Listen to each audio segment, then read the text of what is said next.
Isa pala akong rich kid. By 2 years is body. Maraming salamat sa pagtangkilik. Huwag kalimutang mag-comment, like and share. At kung hindi ka pa nakasubscribe sa aking channel, maanong pindutin ang subscribe button at pakihit na din ang notification bell para maging updated ka sa aking mga videos. The Secretly Rich Man. Kabanata 31. Ako, hindi ako mananatili dito. Nang tumingin si Xavier kay Yuri, alam niya mismo kung ano ang ibig niyang sabihin. Ito ay masyadong nakakahiya. Patuloy na umiling si Xavier. Mahal ko, mangyaring tandaan kung gaano ako kabait sa iyo palagi. Hintayin mo lang ako dito. Uuwi ako sa bahay at maghanap ng pera, pagkatapos ay magmaneho pabalik dito upang sunduin ka. Pagkatapos nito, maaari na lamang tayo magstay sa labas ng gabi, okay? Sumulyap si Yuri kay Gerald habang sinasabi ang pangungusap na iyon. Paalala din ito kay Xavier na ang dahilan kung bakit sila pumunta para sa hapunan ngayong gabi ay dahil nais nilang mapahiya si Yuri at hindi niya dapat kalimutan iyon. Sige, kumalma si Xavier nang maisip niya si Gerald. Siyempre, kailangang patunayan ni Xavier na ang kanyang bagong kasintahan ay tiyak na 100 beses na mas mahusay kaysa kay Gerald. 100 beses na mas mahusay. Hindi siya dapat mawala ang mukha sa harap ni Gerald. O sige, mananatili ako rito at hihintayin kita. Gayunpaman, alam kong mayaman ka at siguradong babalik ka para sa akin. Sinadya ni Xavier na magsalita ng napakalakas sa oras na ito. Nang makita ni Yuri na pumayag na si Xavier na manatili, dali-dali siyang umalis mula sa restaurant. Orihinal na ginusto ni Xavier na ang ilan sa kanyang mga kaibigan ay manatili sa likuran upang samahan siya. Gayunpaman, sinabi ni Cassandra na hindi mabuti para sa maraming tao na lumabas ng dormitoryo sa sobrang gabi. Sa makatuwid, dinala niya ang natitirang mga batang babae sa campus kasama niya. Si Gerald ang huling umalis sa restaurant. Sa katunayan, naramdaman ni Gerald ang isang maliit na pagkabalisa nang makita niya si Xavier sa estado na ito. Grabe, paano talaga maiiwan ni Yuri si Xavier na mag-isa sa restaurant ng mag-isa sa kalagitnaan ng gabi? Hindi mapigilan ni Gerald na maramdaman ang sakit ng kanyang puso.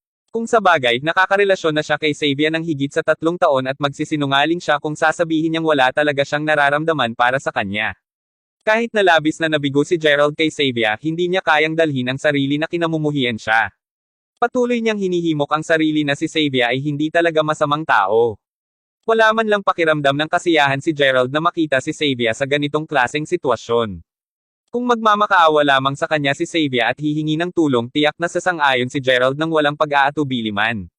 Gayunpaman, sa oras na ito, pasimpleng napatingin si Xavier kay Gerald na may malamig na ekspresyon sa mukha. Tiwala siya na siguradong babalik si Yuri para sa kanya sa maikling panahon. Hindi mapigilan ni Gerald na mapabuntong hininga sa sarili. Kung iyon ang kaso, hindi na siya dapat mag-alala pa. Marahil ang Xavier na naramdaman niyang namimagati siya ay ang matino at maayos na pag-uugali Xavier noong nakaraan, at hindi ang walang kabuluhan at materialistikong Xavier na naging siya ngayon. Sa makatuwid, umalis si Gerald sa restaurant nang hindi lumingon. Ilang sandali pa ay bumalik sa dormitory ng bata si Gerald. Pinahiya ni Gerald si Yuri sa harap ng lahat ng kanyang mga kaklase at ito ay dapat na isang masayang araw para sa kanya. Gayunpaman, hindi naman naging masaya si Gerald. Sa oras na ito, lumapit si Harper bago niya tinapik ng marahan ang balikat ni Gerald. Gerald, okay ka lang ba sa paggastos ng napakaraming pera para sa hapunan ngayon? Sinubukan ka naming pigilan ng ilang beses ngunit sa huli, natapos mo rin ang paggastos ng napakaraming pera. Dapat mong itago ang $30,000 sa halip na gugulin ang lahat ng sabay-sabay upang masisiyahan ka at gugulin ang natitirang araw mo sa universidad ng mas comfortable. Ngumiti si Gerald bago niya sinabi, ha? Sino ang nagsabi sa iyo na nanalo ako ng $30,000 mula sa loterya? Ano? Mabilis na nagtipon sa kanya ang mga kasama ni Gerald dahil sa gulat na gulat ang lahat sa oras na ito. Sa gayon, mayroon akong mas maraming pera kaysa dito at kahit na ang pagkain ngayong gabi ay nagkakahalaga ng napakalaking halaga ng pera. Sa totoong katotohanan, hindi ko gaanong ginastos iyon. Mabilis na ipinaliwanag ni Gerald ang sitwasyon sa kanyang mga kasama sa silid. Ilan ang panalo mo sa loto noon, Gerald? Oo, magkano ang panalo mo sa loto, Gerald? Huwag mo kaming panatilihin sa pag-aalinlangan pa. Sa oras na ito, si Harper at ang natitirang mga kasama niya sa silid ay nakahiga sa kama ni Gerald na para bang hindi nila siya papayagang matulog kung hindi niya sinabi sa kanila ang totoo.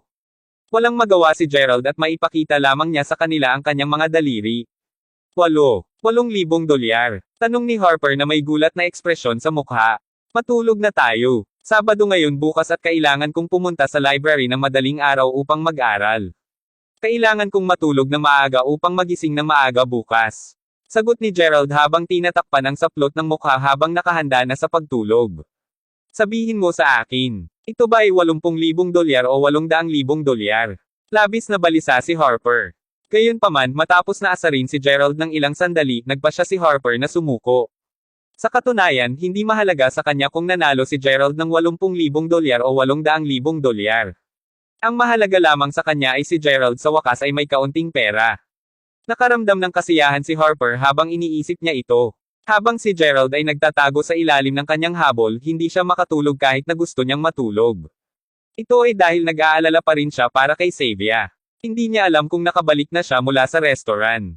Sa katunayan, si Gerald ay talagang nagsagawa ng pagsisiyasat kay Yuri noon at nalaman niya na ang kanyang pamilya ay hindi eksaktong yaman.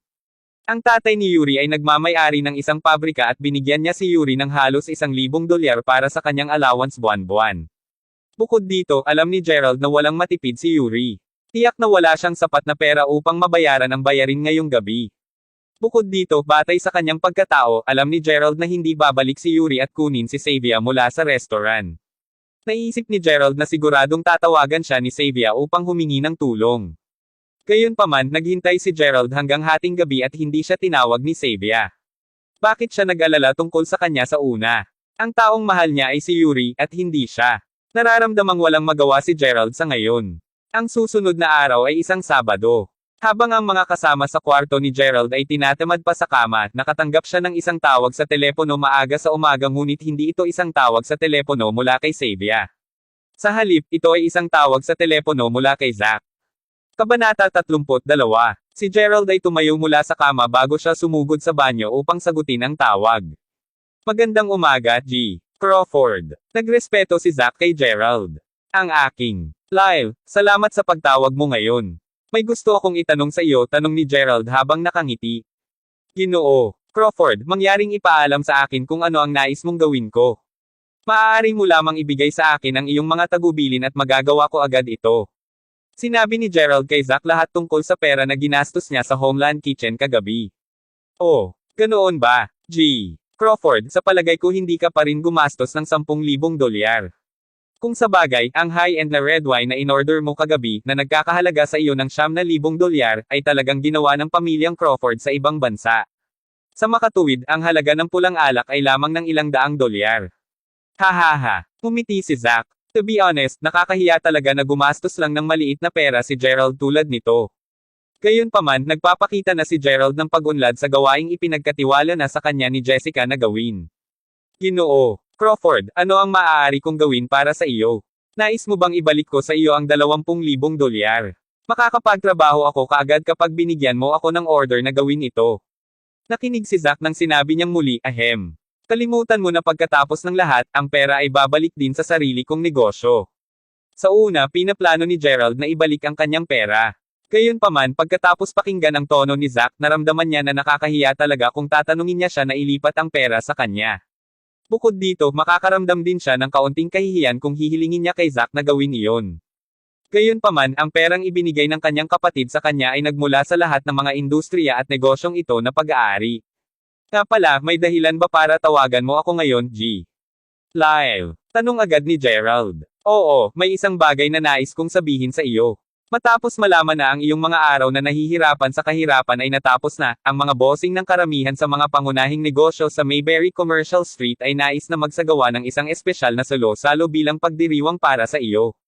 Iniisip ko lang kung magkakaroon ka ba ng oras na dumalo sa salo-salo dahil Sabado ito, Zack said in a soft tone. Sa una, balak ni Gerald na lumabas upang magpahinga. Gayunpaman, dahil ang lahat ay espesyal na pinagsama ang isang espesyal na pagtanggap para sa kanya, hindi niya nais na pabayaan sila. Bukod dito, talagang nais ni Gerald na makilala ang maraming tao.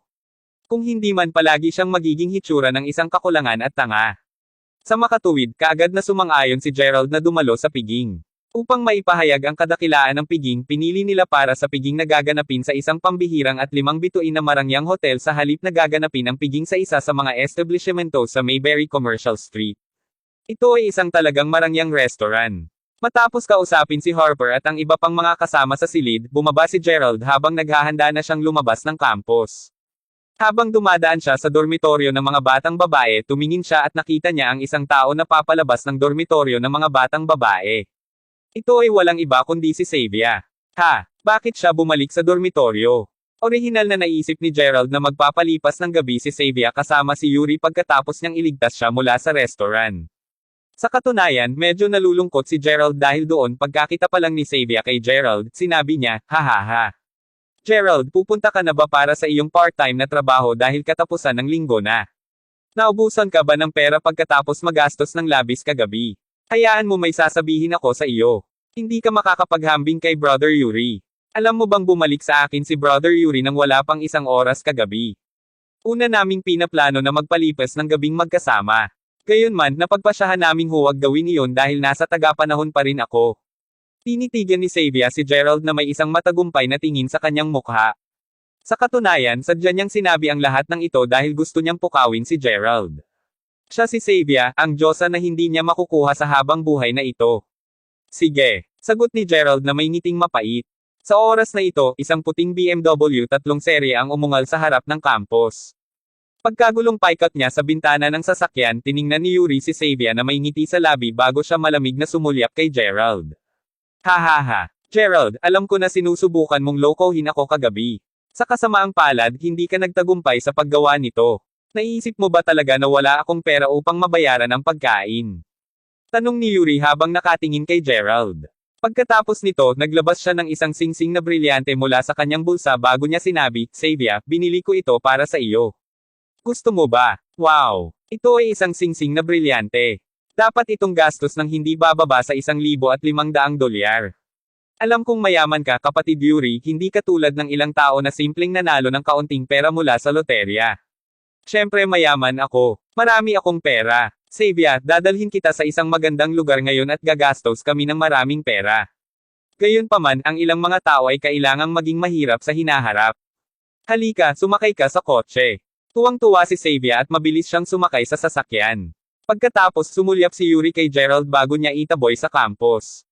Tuwang-tuwa si Xavier pagkasakay sa kotse at tinanong niya si Yuri, kapatid Yuri, bakit hindi mo sabihin sa akin kung paano mo nalikom ang napakaraming pera kagabi? Bukod dito, bakit parang naging mas mayaman ka sa magdamag? Ibinigay ba sa iyo ng iyong ama ang lahat ng perang ito?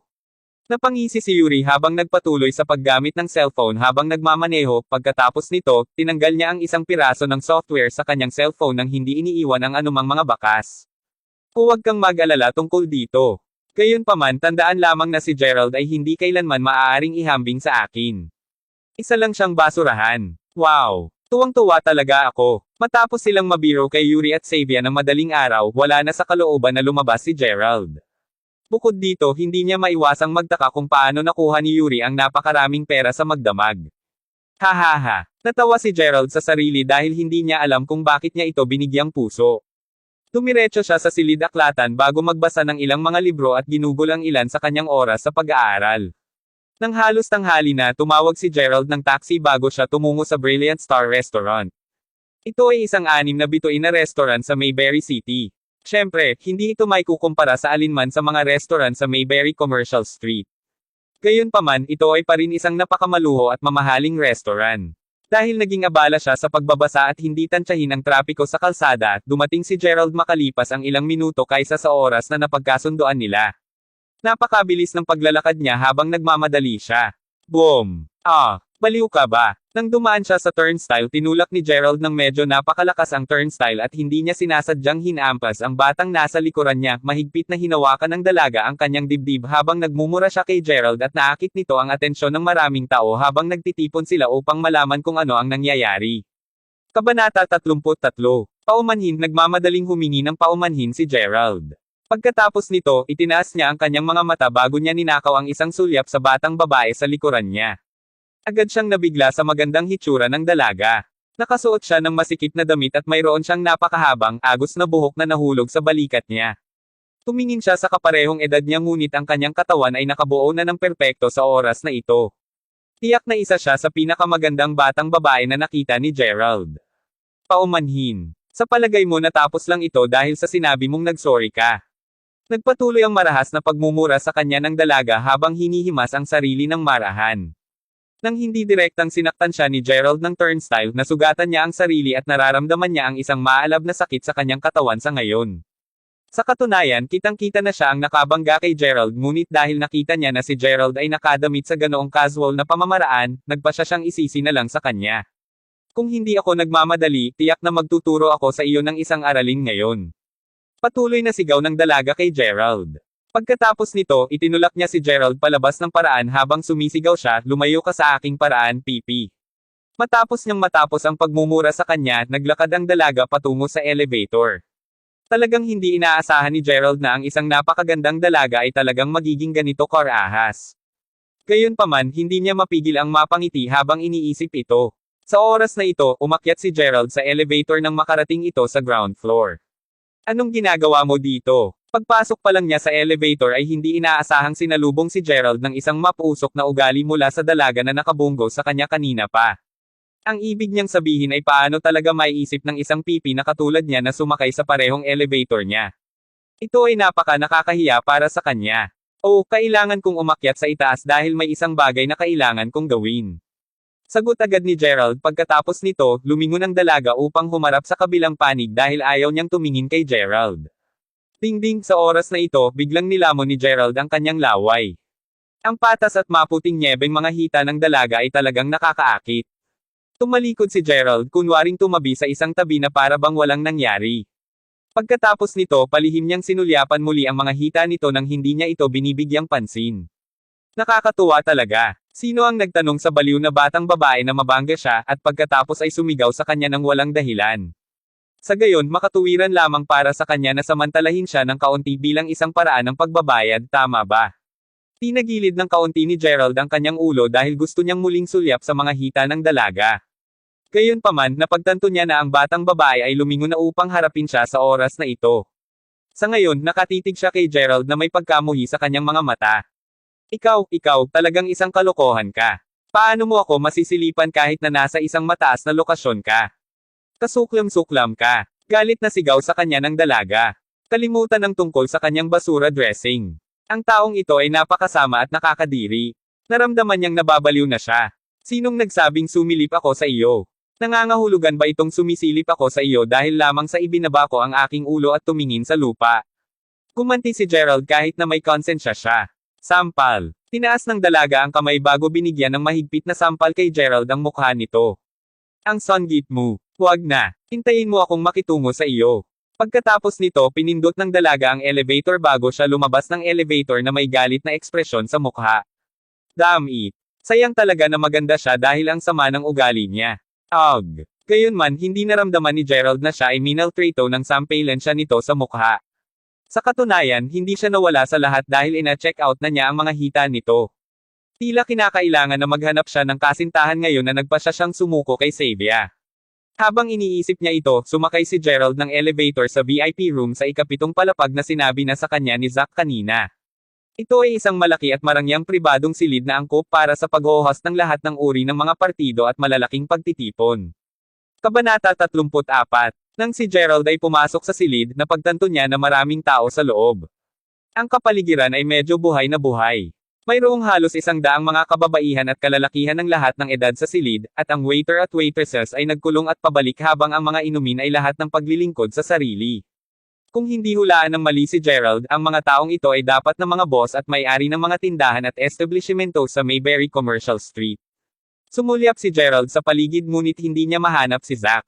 Kinuha niya ang kanyang cellphone habang sinusubukan niyang tawagan si Zack upang mapagtanto na ang kanyang cellphone ay namatay na noon pa. Ugh. Ginamit ni Gerald ang kanyang cellphone kagabi at nakalimutan niyang singilin ito. Kalimutan mo na. Napagpasyahan ni Gerald na hintayin na lang na lumapit si Zack at batiin siya pagdating sa silid mamaya. Makalipas ang ilang sandali sa paglalakad sa malaking silid, ngumiti lamang si Gerald na walang magawa sa sarili bago niya matagpuan ang isang tahimik na sulok upang umupo na mag-isa. Pagkatapos nito, nagpa siya siyang magkaroon muna ng prutas at inumin, sobrang busy ng waiter at waitresses at hindi nila napansin kahit si Gerald. Habang umiinom si Gerald at kumakain ng mga inuming hinahain, napansin siya ng isang pangkat na mayamang pangalawang henerasyon ng mga binibining mula sa Mayberry Commercial Street. Tingnan mo ang lalaking iyon. Medyo matagal na simula nang kumain siya at uminom habang nakaupo sa sulok na iyon. Mayroon bang nakakilala sa kanya? Taga Mayberry Commercial Street ba talaga siya? Hindi ko talaga siya nakita dati. Kumunot ang noo ng mga batang babae habang umiling. Sa palagay ko ay hindi siya isang tao mula sa Mayberry Commercial Street. Paano ito magiging posible? Tingnan mo lang kung paano siya nagbihis. Sa palagay ko siya ay isang tao lamang na sumingit upang masiyahan sa pagkain at inumin dito ng libre. Sa palagay mo ay pumasok siya rito upang magnakaw ng pagkain. Hindi pwede. Posibleng may isang taong walang kahihiyan. Bakit hindi? Sa palagay ko siya talaga ay walang kahihiyan. Tingnan mo siya. Napakadamit niya ng damit at dapat may isang dahilan kung bakit mas pinili niyang umupo sa tahimik na sulok na mag-isa. May katuturan iyon. Ang mga anak na lalaki at babae na maraming may-ari ng mga negosyo sa Mayberry Commercial Street ay nagsimulang talakayin at pag-usapan ang tungkol kay Gerald. Ang boss ng Mayberry Commercial Street, Gerald Crawford, ay pupunta dito ngayon. Ayokong sirain ng isang taong kagaya ng lalaking nakasuot ng damit na iyon ang kapaligiran. Ano ang iisipin ni G. Crawford tungkol sa kakayahan ng aming mga magulang na gumawa ng mga bagay? Paano papayagan ang isang tulad niya na pumasok sa venue na ito? Isang batang lalaki at charismatic na lalaki na nakasuot ng puti ang nginis na tiningnan si Gerald. Oh, tingnan mo, andito na si Elena. Sa oras na ito, bulalas ng isa sa mga batang babae habang nakaturo sa pasukan. Elena, halika dito. Kumaway ang dalaga kay Elena Larsen. Pagpasok pa lang ni Elena sa silid ay agad na lumiwanag ang mga mata ng mga batang lalaki. Nakasuot ng maikling damit si Elena at ang kanyang mahabang buhok ay nakatikip sa kanyang balikat. Perpekto ang kanyang magandang mukha at talagang parang diyosa siya kumpara sa lahating ibang mga batang babae na naruroon sa silid. Nang maglakad si Elena patungo sa kanyang mga kaibigan, ang ilan sa mga matatandang panauhin ay hindi mapigil ang masulyapan ang kanyang mahaba, patas na mga binti na may baluktot na mga ekspresyon sa kanilang mga mukha. Sa oras na ito, ang mga batang lalaki ay nakatingin din kay Elena. Elena, bakit ngayon ka lang nandito? Hindi ba tayo nagkasundo na magsama dito? Elena, bakit parang hindi ka masaya? May nangyari ba? Biglang nagtanong ang binata na nakasuot ng puti na may mukha na may pag-aalala. Huwag nang banggitin. Nung nasa baba na ako, napatakbo ako sa isang masamang scumbag. Una, hinawakan niya ako sa hindi naaangkop na lugar. Pagkatapos nito, nakatingin siya sa akin habang sabay kaming sumakay sa elevator. Iyon ang dahilan kung bakit kailangan kong huminto sa banyo upang ayusin ang aking damit. Reklamo ni Elena habang nagbuga ng hininga na namumutla ang mukha. Siya ay medyo matatas at magaling magsalita. Ang unang dahilan kung bakit siya nagmamadali lumabas ng elevator kanina ay dahil ayaw niyang manatili sa iisang elevator kasama ang baluktot na scumbag na iyon. Pangalawa, naramdaman niya na parang lumipat ang kanyang damit na panloob nang tumambok siya sa turnstile kanina. Sa makatuwid, nagtungo siya sa banyo upang ayusin ang kanyang damit na panloob at ang kanyang damit. Inis na inis siya. Damn it. Paano mangyayari ang isang bagay tulad nito? Ang batang lalaki ay nakasuot ng puti at ang iba pang mga kapatid ay galit na galit sa oras na ito. Paano maaaring hawakan ng sino mang hindi naaangkop? Siya ang kanilang diyosa at ang mga batang lalaki dito ay hindi man lang naglakas loob na hawakan ang kanyang kamay. O sige, Elena, hintayin mo muna kaming makawala sa palihim na maliit na magnanakaw na ito. Pagkatapos nito, pupunta kami sa silid ng kontrol sa pagsubaybay at hahanapin ang lalaking iyong pinag-uusapan. Ang binata na nakasuot ng puti ay sumulyap kay Gerald na nasisiyahan sa kanyang mga prutas at gulay na salad sa oras na ito. Oo, dapat nating alisin muna ang magnanakaw na iyon. Echoed ang lahat ng mga batang babae sa oras na ito. Kabanata 35. Isang magnanakaw ng pagkain. Nagulat si Elena at tumingin siya sa direksyon na tinuro ng binata na nakasuot ng puti. Pagkakita na lang niya sa lalaking tinuro niya ay agad na nanlaki ang mga mata ni Elena. Siya ito. Sino yan? Elena, kilala mo ba ang magnanakaw ng pagkain na iyon? Siya ang kapaspalad na scumbag na pinag-uusapan ko. Galit na sabi ni Elena habang naglalakad palapit kay Gerald.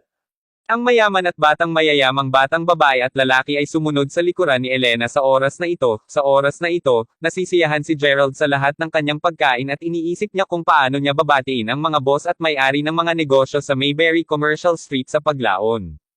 Kung sa bagay, ito ang kauna-unahang pagkakataon na dumalo si Gerald sa isang kaganapang tulad nito.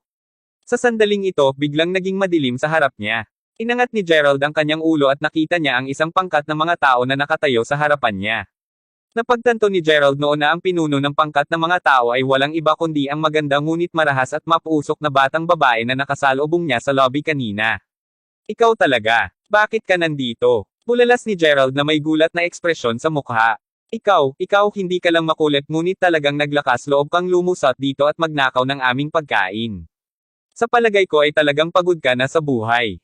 Galit na sigaw ni Elena bago niya ituloy, mga kapatid, ito ang lalaking sumisilip sa akin sa elevator ngayon lang.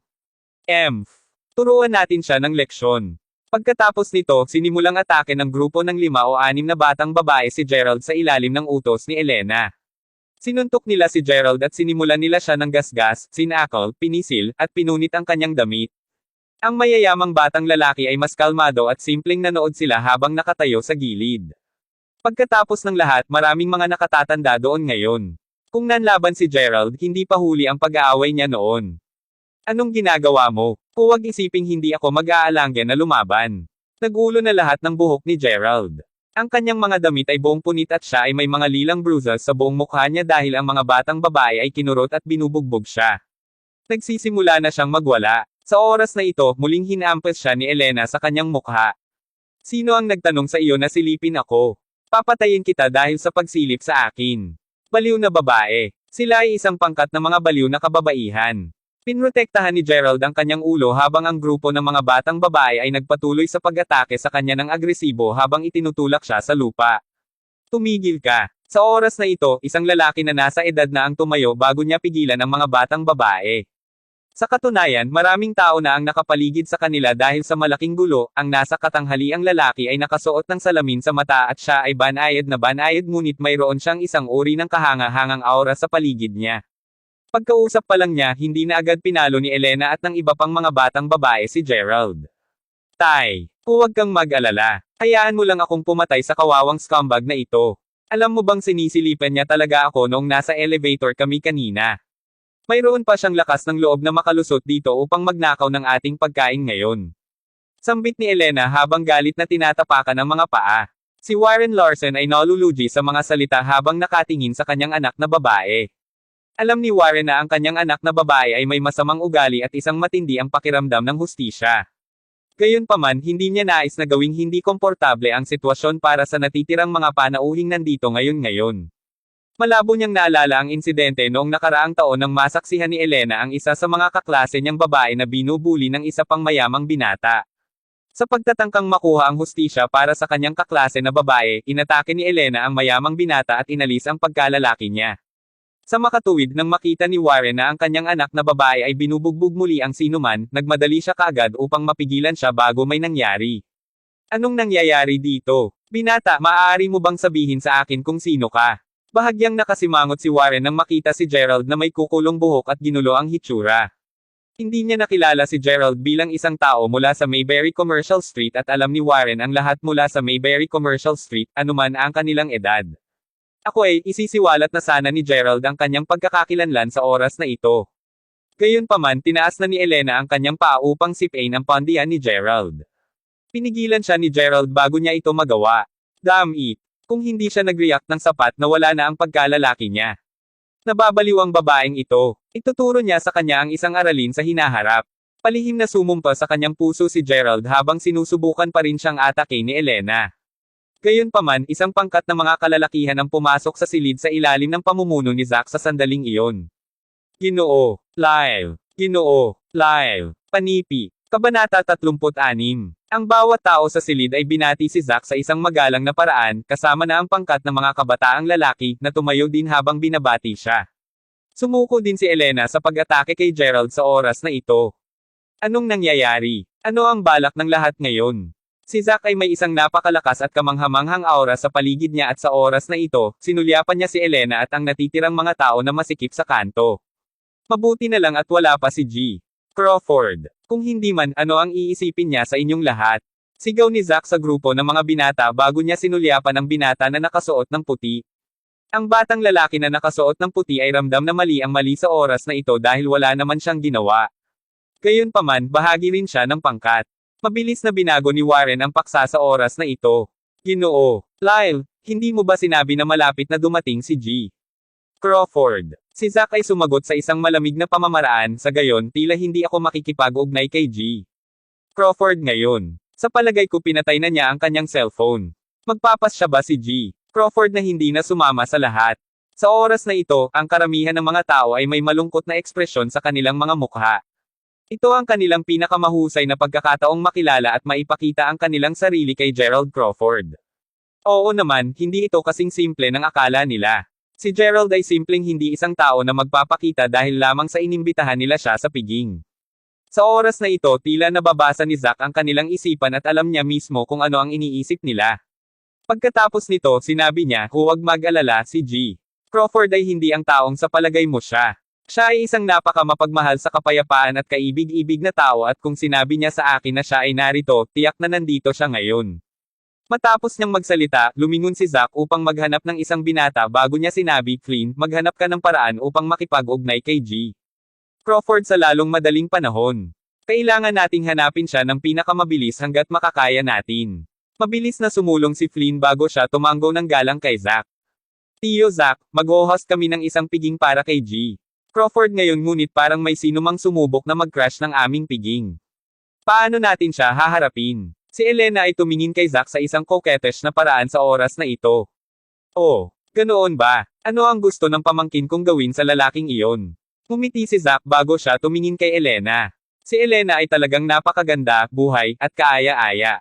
Sa katunayan, palaging naidoted siya ni Zack dahil talagang hinahangaan niya ang malakas na pakiramdam ng hustisya.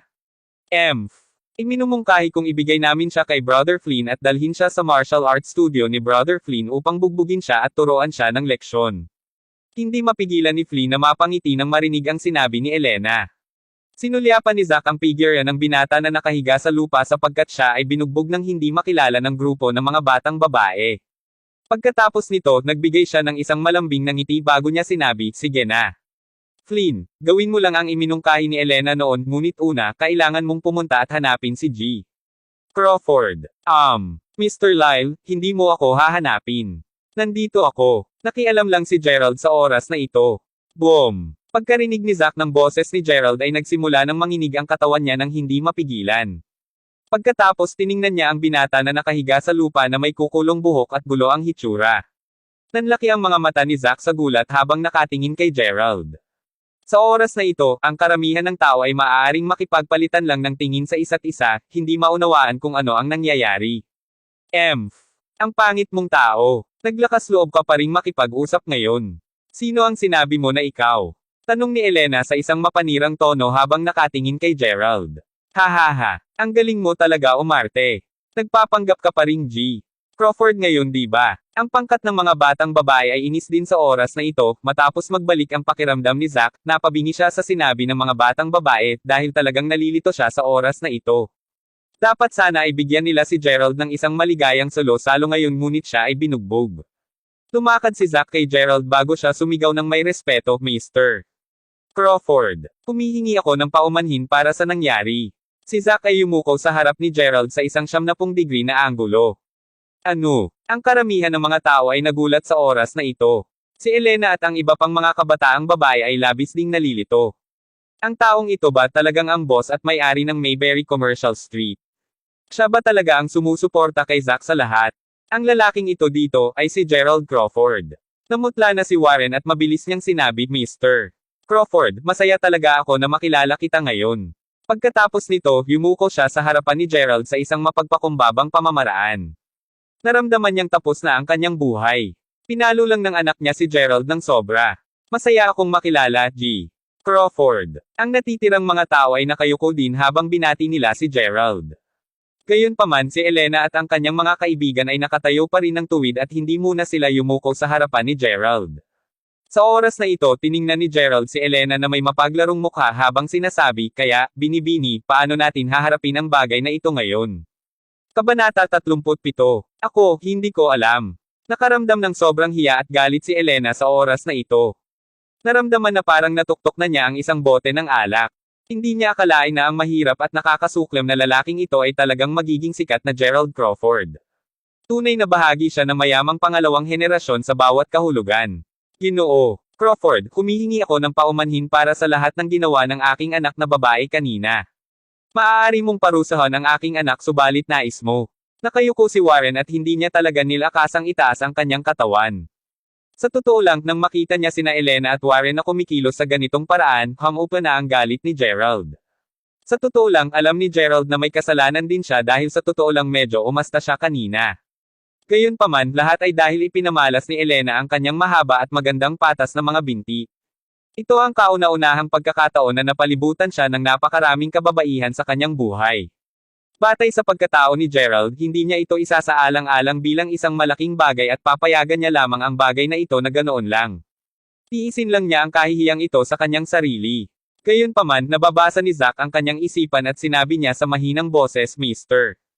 Crawford, kailangan mong parusahan ang mga ito dahil tinatapakan nila ang buong tradisyon ng iyong pamilya.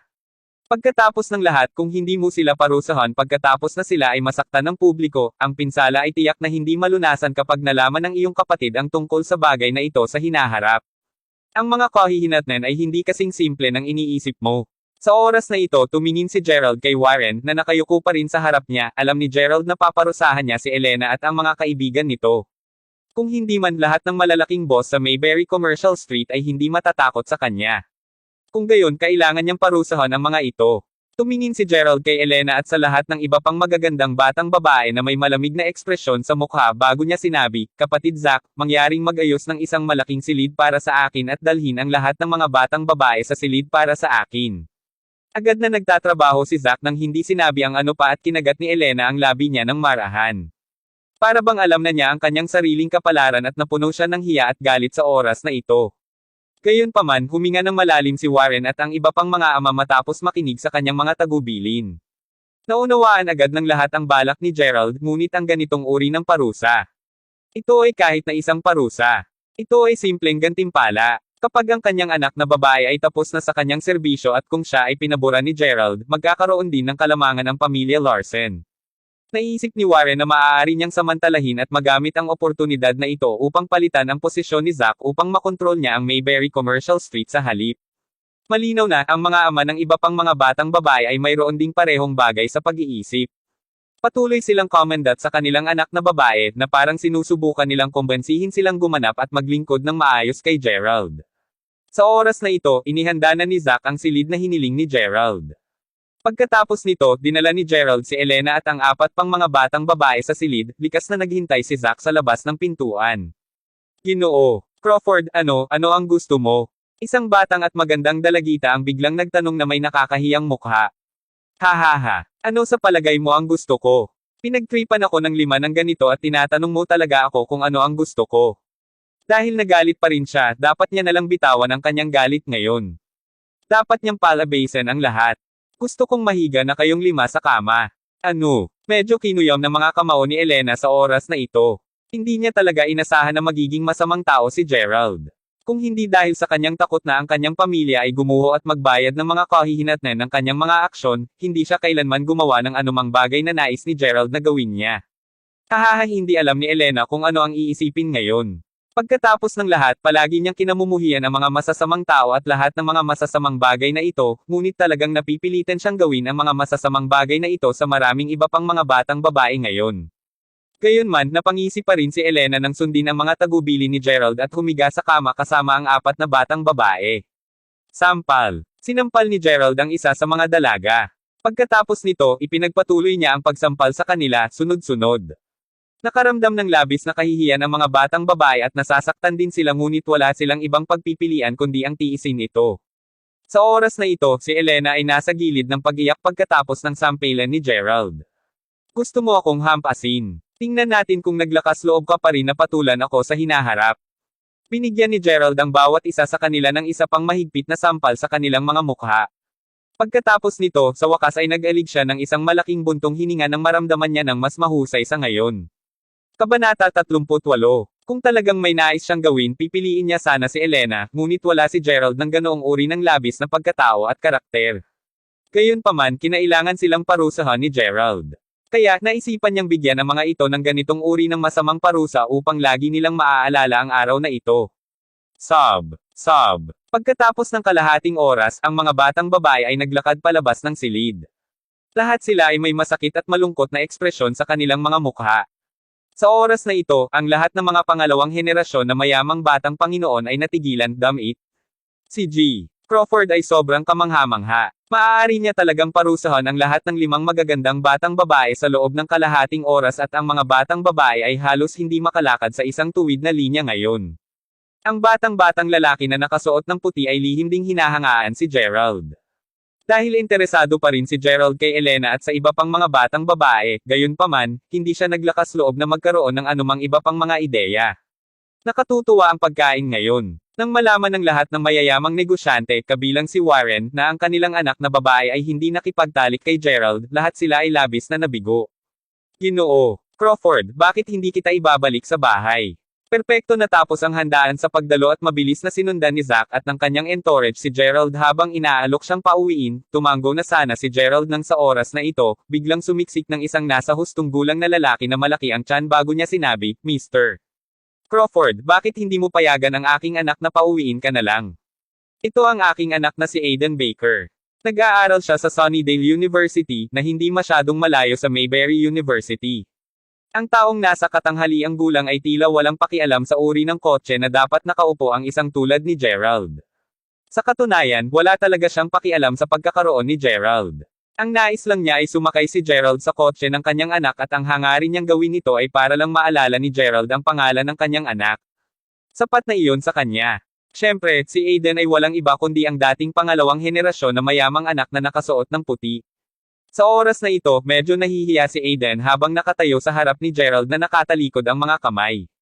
Pagkatapos ng lahat, ang pamilyang Crawford ay isang napakamayaman at makapangyarihang pamilya. Paano siya posibleng hindi kinakabahan sa harap ni Gerald? Gayunpaman, hindi gaanong nagsabi si Gerald at simpleng tumango lamang ito at sinabi, sige na. Humihingi ako ng pasensya na guluhin kita kapatid. Ano? Wala naman itong gulo. Wala namang gulo. Ang ama ni Aiden ay nagulat na si Gerald ay talagang napakadali. Si Aiden ay labis ding nasasabik sa oras na ito. Nagmamadali siyang umalis bago magmaneho ng sasakyan papunta sa main entrance. Si Aiden ay nagmamaneho ng isang Ferrari na nagkakahalaga ng halos $750,000. Hoy, Fatty Baker, paano mo maaaring hilingin kay G. Crawford na sumakay sa ganitong uri ng kotse? Sinubukan ng iba pang mga tao na pigilan siya kaagad nang makita nila ang sasakyan ni Aiden. Ginoo, Crawford, bakit hindi mo ako sasakay sa halip? Mayroon akong Rolls Royce. Oo, G. Crawford, hindi ka marahil makasakay sa kotseng ito. Paano ito nababagay sa iyong katayuan? Ang iba pang mga bosses at negosyante ay nakikipagkompetensya para sa pansin ni Gerald sa oras na ito. Hindi, maayos ang kotseng ito. Babalik ako sa campus ko ngayon. Sama-sama ulit tayo sa hinaharap. Sa katunayan, si Gerald ay sobrang kahanga-hanga at halos hindi niya mailipat ang kanyang mga mata sa oras na makita niya ang Ferrari.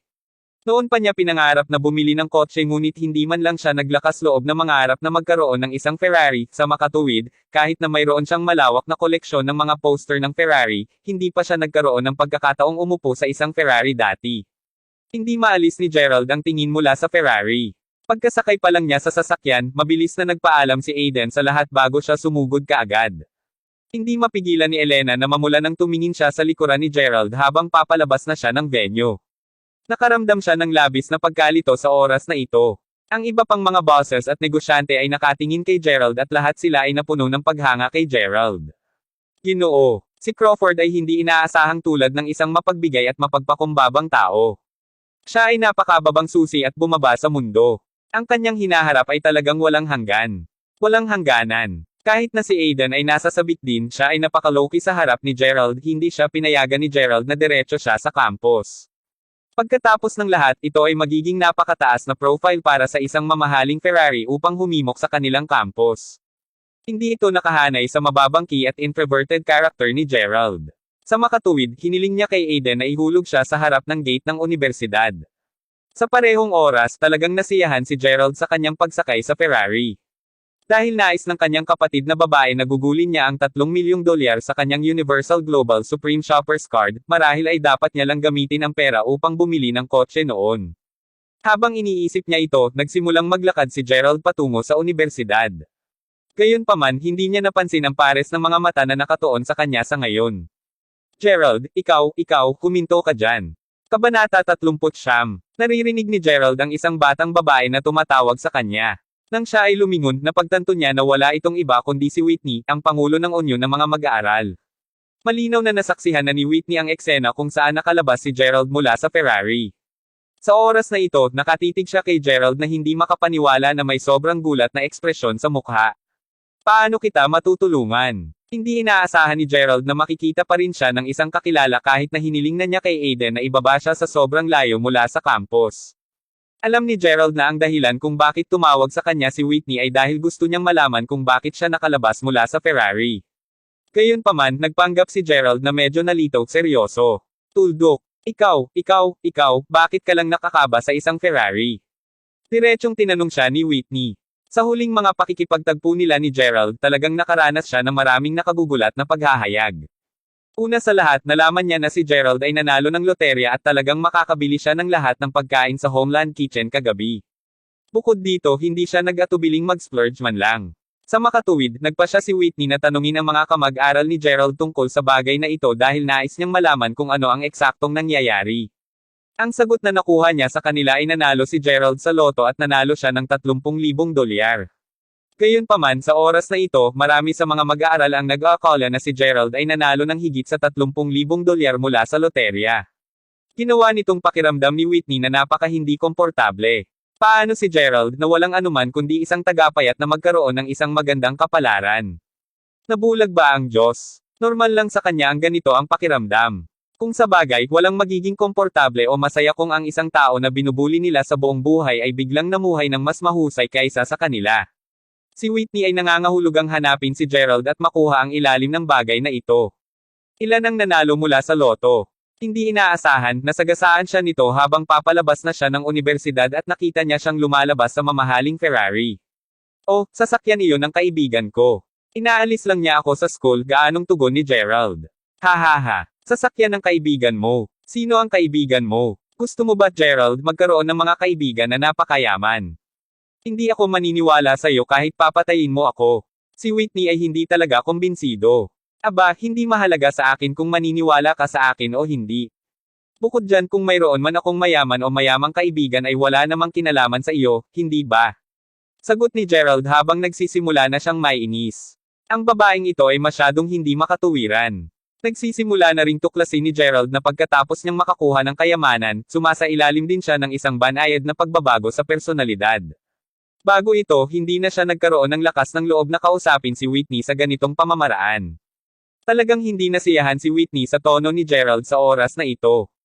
Ikaw, wow. Gerald, hindi mo ba alam kung paano pahalagahan ang pag-aalala ng iba sa iyo? Nag-aalala lang ako na niloko ka ng ilang samahang MLM. Hindi mo ba alam kung paano gumagana ang ilang mga organisasyon ng MLM upang linlanggan ang mga tao? Una, sinubukan nilang iguhit ang pansin ng tao sa pamamagitan ng paggamit ng iba't ibang mga paraan upang masiyahan ka. Pagkatapos nito, ginagawa ka nilang walang kabuluhan at materyalistiko.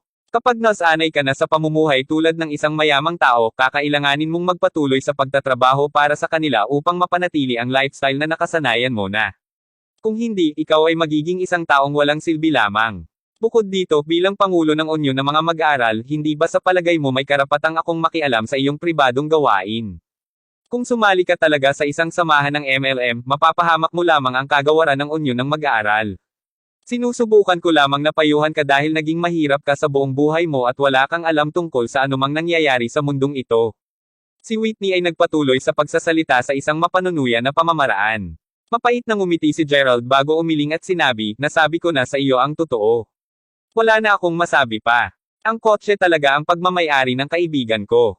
Mabuti. Kalimutan na natin ang sasakyan noon. Hayaan mong tanungin kita tungkol sa loterya na napanalunan mo kahapon. Narinig kong sinabi ng mga tao na gumastos ka ng higit sa $22,000 para sa hapunan kagabi. Totoo ba? Akala ko nanalo ka ng $30,000 sa loto. Gumastos ba talaga kayo ng $22,000 ng ganoon? Tanong ni Whitney habang nakatingin kay Gerald. Kabanata 4 na po. $30,000. Sino ang nagsabing nanalo ako ng $30,000? Iyon ang lahat ng kanilang sariling mga hula at palagay.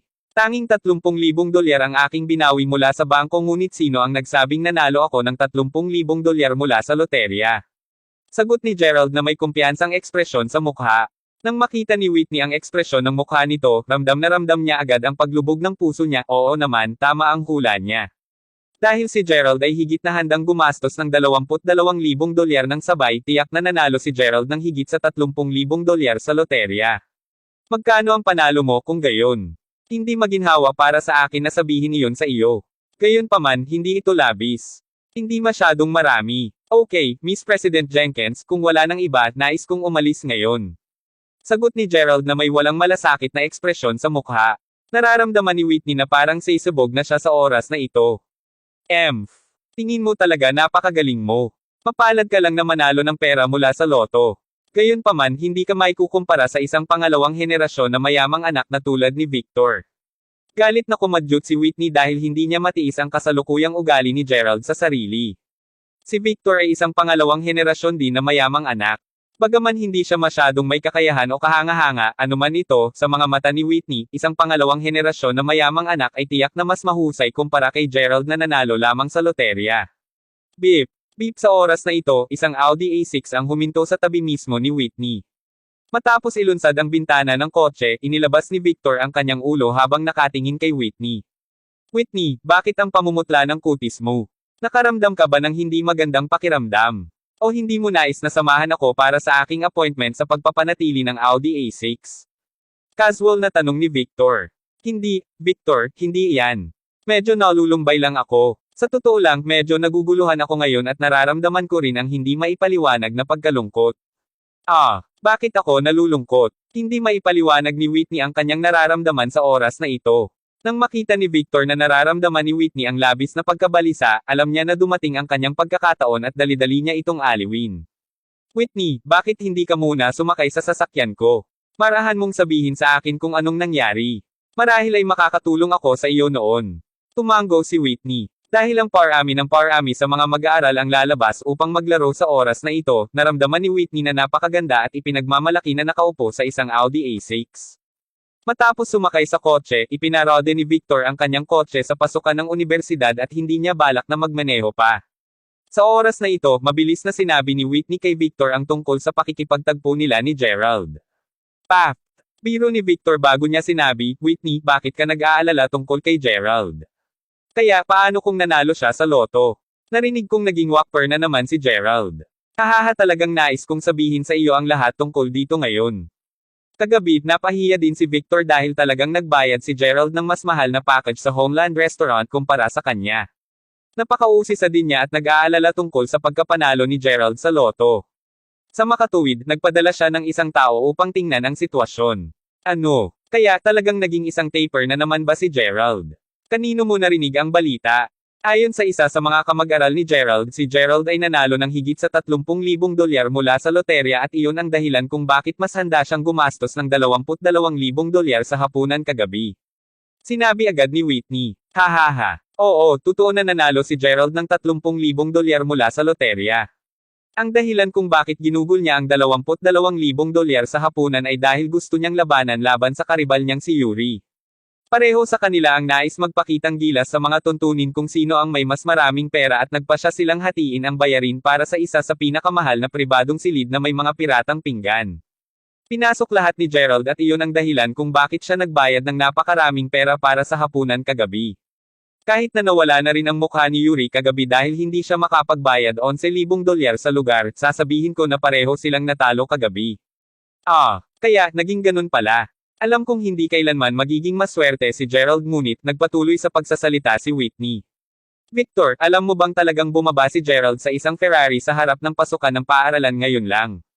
Bukod dito, ang Ferrari na ito ay isang pang-internasyonal na limitadong edisyon na nagkakahalaga ng hindi bababa sa 7 hanggang 800,000 dolyar. Tinanong ko siya tungkol dito at sinabi niya sa akin na ang Ferrari ay pagmamay-ari ng kaibigan niya. May nangyari bang ganyan? Nakita mo ba ng malinaw? Ito ba ay talagang isang international limitadong edisyon ng Ferrari? Oo, malinaw kong nakita ito. Damn it. Paano posibleng makilala ni Gerald ang isang tao na nagdadala ng isang limitadong edisyon na Ferrari? Pulong ni Victor sa sarili. Kapwa sila nakadama ng labis na pagkalumbay sa oras na ito. Paano talaga magkaroon ng mas mahusay na mga koneksyon si Gerald kaysa sa mayroon sila? Paano ito magiging posible? Paano nila ito pinapayagan? Hindi. Talagang hindi.